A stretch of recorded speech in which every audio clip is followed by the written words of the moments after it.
to all economic actors, providers of insurance, providers of services, transportation, that they can be involved on exports of food and fertilizer from Russia to the whole world. Look, we Europeans, we are buying fertilizers to Russia. So how could we preventing third countries also buying fertilizers if we do? So no problem with that. It's clear. It's not the sanctions, it's the war itself. And we have to engage in a battle of narrative, which is not going to be won overnight.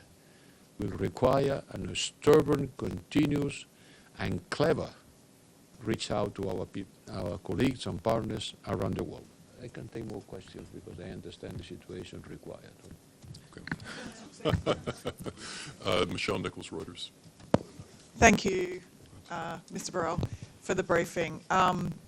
I just wanted to follow up. Sergei Lavrov is in town this week. Are you planning to meet with him? Is that something that might be discussed at your meeting this evening? And do you think meeting with him could achieve anything? To tell the truth, no. I'm not planning to meet Sergei Lavrov. Well, this was an easy question to answer. Huh? I was in Ukraine for 40 days, so I did experience from first sight the war from the beginning. And European nations are delivering arms and all what they can as equipments for the Ukrainian army. Let's say Putin acts on his threat. Is it enough just to provide arms? Do you think that European nations will bring soldiers on the foot in Ukraine just to really not let this catastrophe happen? That's my first question. Second question, if you don't mind, about the nuclear deal. We see the escalation between Raisi and Biden. Do you think it's going to let the deal turn down, or it's just a political way of just lifting the ceiling? Well, let's be clear about that. Since the beginning, we have said that we are not belligerent, that we are not engaged in the war. One thing is to provide military support, and another thing is to engage in the war directly. It's not the case, and it will not be the case. We are not participating in the war. We are not belligerent. We are just supporting Ukraine. Last question, Edie Leder, AB. Thank you very much, Mr. Borrell. You just said that you're not engaged in the war. You're providing military equipment. With Putin calling up 300,000 new troops, how do you think the EU should respond to that? Because it's certainly going to provoke new requests from Ukraine for equipment.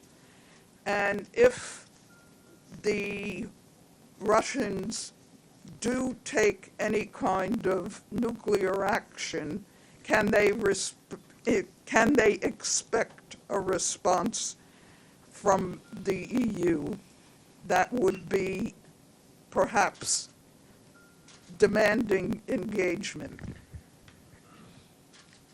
Allow me to not to engage in a chain of if. I am dealing with the real circumstance of the war the way it is now. And the way it is now, we are not going to engage directly. We will support Ukraine, which is, by the way, quite an important effort.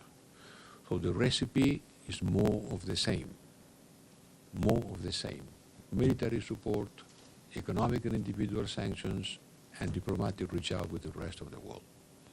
Can you answer one more question? Everybody's a little bit overscheduled. Just one more question. Two more questions. One more question, One more please. question. I am going to focus on Iran. Thank you so much, by Iran, the way, no. for doing this. Today was just The about focus is Ukraine. on Ukraine. Thank you very much.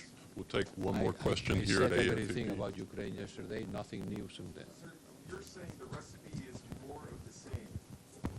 Isn't Vladimir Putin counting on you and the EU to do more of the same? What will more of the same do to a president who has just called up hundreds of thousands of new troops? What will more of the same achieve? You know, one thing is to call, another thing is to have.